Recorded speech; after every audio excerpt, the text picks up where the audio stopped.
Welcome back to Intelligent Investment Today, the podcast concerned about all things value investment. Each episode we consider a different topic using the principles laid down by the man widely considered to be the father of the craft, teacher and mentor to Warren Buffett no less. We are of course talking about Benjamin Graham. In each edition we apply the principles found in his major works and from other sources to problems encountered in today's financial landscape. In this episode, we take a slight deviation from the regular format and look not at the financial lessons to be learned from Graham, but instead take a look at the man himself. We shall consider his background and journey to becoming one of the financial world's most influential figures, and look at the life events that shaped the man and share some of the interesting stories that intersected his life. So as ever, kick back with something caffeinated and get ready for another dose of intelligent investment today.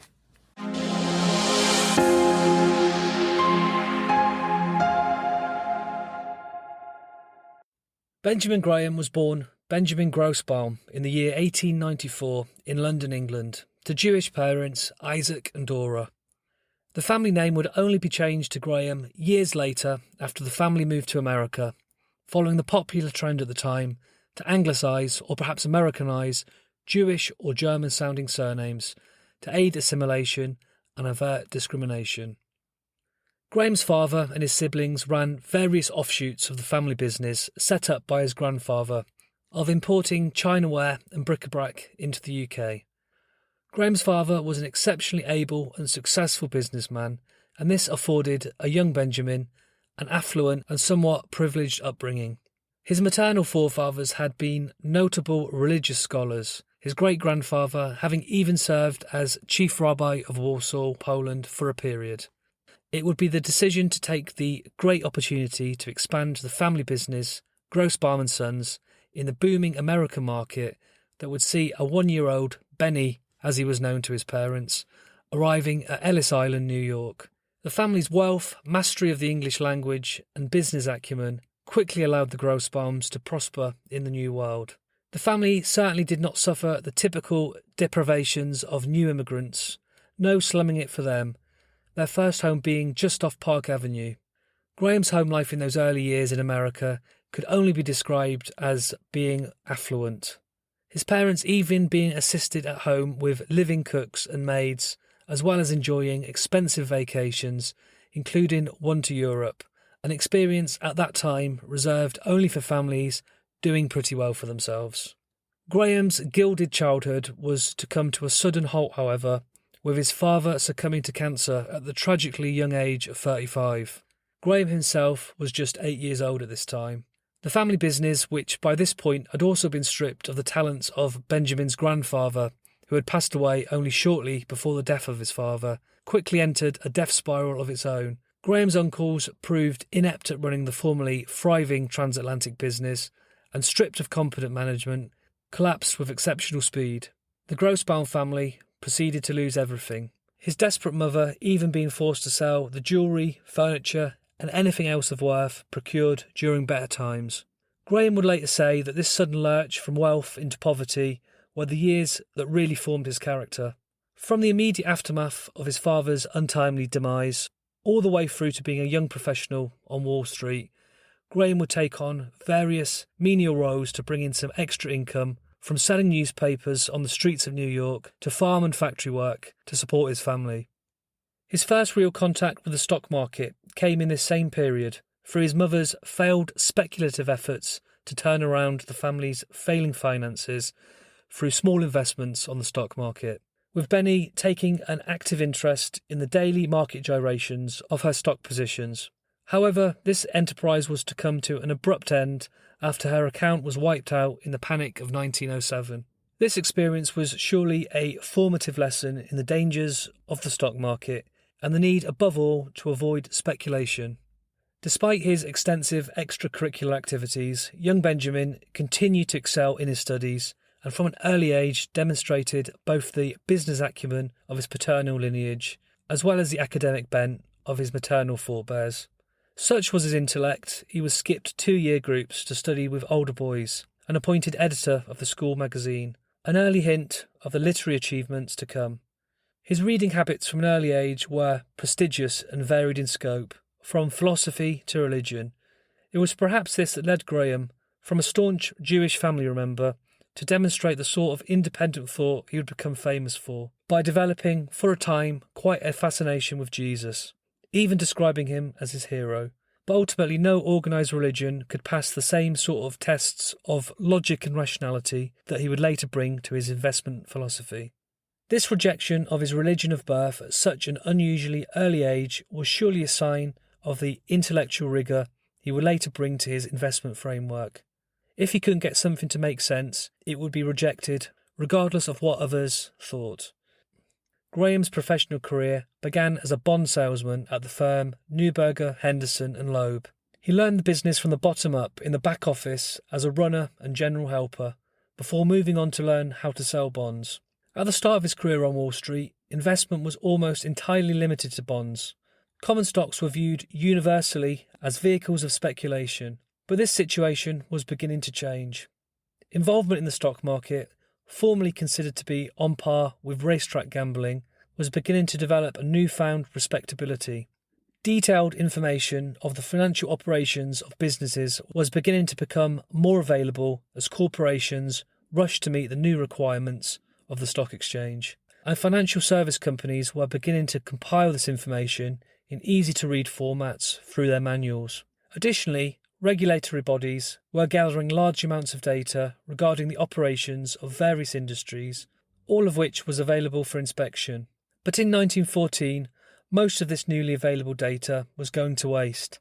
Analysts were used to relying on word of mouth and inside information about prospective developments in the business world to form their judgments. But mostly they relied on activities of the market manipulators, those thought responsible for the major price movements of a stock. Analysts at this time thought it was stupid to pore over boring statistics when they were in the belief that it was human action that was really driving the market in one direction or another. Graham's timing, therefore, could not have been better to begin his career. As a new recruit, he had not been indoctrinated into the old way of working and could fully embrace the new wave of data-driven analysis. Of course, Graham was blessed with all the right machinery to thrive in this environment. He had the rationality, logic, and independence of thought to interpret the vast amounts of data suddenly on hand to uncover discrepancies in stock prices. As an early adopter of this new form of analysis, Graham's career progressed rapidly over the next decade or so, becoming a near millionaire during the great bull market of the 1920s. But then, of course, came September 1929 and the Wall Street crash. Between 1929 and 1932, before a recovery began, the fund managed by Graham lost around 70% of its value, and after other distributions, the fund was only worth 22% of its original value by 1932. In other words, a fund worth around $2.5 million became worth little over $500,000. Like most on Wall Street, this was to prove a low point in Graham's career, but from it he derived an important life lesson. He blamed himself not for failing to protect his investments and his investors against the failure of the market, a failure that he himself had long been predicting, but rather for allowing himself to have slipped into a life of extravagance, a way of life that had been stripped from him for a second time. For this reason, for the rest of his days, even once his finances had exceeded its former heights, he maintained a modest lifestyle that he could easily afford under all circumstances, in order that the markets could not hurt him in the same way again. It was also around the time of the tumultuous period of the Great Depression that Graham's first book, titled Security Analysis, was written alongside David Dodd, a young colleague at Columbia Business School, where Graham had been teaching a course on investment. In Security Analysis, first published in 1932, Graham committed to paper the new strategies of analysis that he had been developing during his investment career so far. The book was aimed at fellow investment professionals, or at least those with a background in finance, for it did suppose at least a basic knowledge of equity and bond investment. Graham's writing was, around this time, not limited to matters financial, however. He also began working on a number of plays, one of which found its way into production, proving both his range as a writer and the prolific work rate of the man. Graham's most famous book would go on to be published around a decade and a half after Security Analysis in 1949, essentially being a layman's guide to value investment. As fate would have it, it would soon find its way onto the reading list of a 19-year-old from Omaha by the name of Warren Buffett. Buffett was so taken with the book that he sought out Graham and enrolled on his course at Columbia Business School. This meeting would cement his legacy as one of the most influential investors and educators of all time. Of course, Graham's legacy would have lived on without the help of Buffett, but would in all likelihood been limited to those in the know. Buffett is perhaps the most famous investor of all time, would mean Intelligent Investor, would go on to become one of the best-selling books on investment of all time. But of course, Buffett was not the only superstar investor to graduate from Graham's class. His graduates also included Walter Schloss and Irving Kahn, and of course, indirectly, his books went on to influence countless others like Seth Klarman, Howard Marks, and Sir John Templeton, to name just a few. However, Graham's relationship with investing remained unique even compared to his closest disciples. Whilst many would go on to exceed Graham's success as investors in terms of performance and wealth, Graham's main interest in the markets remained intellectual rather than for financial gain. Beating the market was proof that his thinking was correct. And other than allowing a comfortable rather than extravagant lifestyle, the financial rewards his performance delivered were by the by.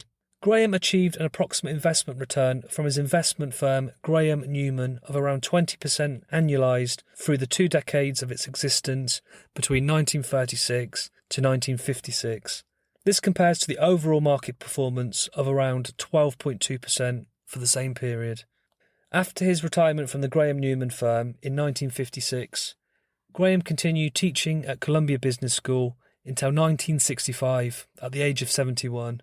The final decade or so of his life was spent between La Jolla, a smart seaside neighbourhood in San Diego, California, and in the French Riviera with his third wife. Even in his retirement, both homes were said to have been modest despite his wealth, proving that right up to the end he would not risk allowing himself any extravagance that could be taken away by life's unforeseen events. That, my friends, is the end of today's podcast. It has, of course, only scratched the surface of what was a fascinating life.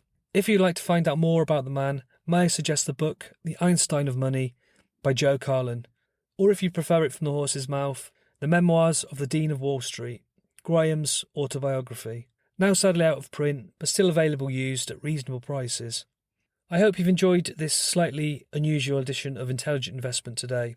Whilst it has not been a lesson in value investment per se, I believe that you cannot fully understand Graham's theories without first understanding the man.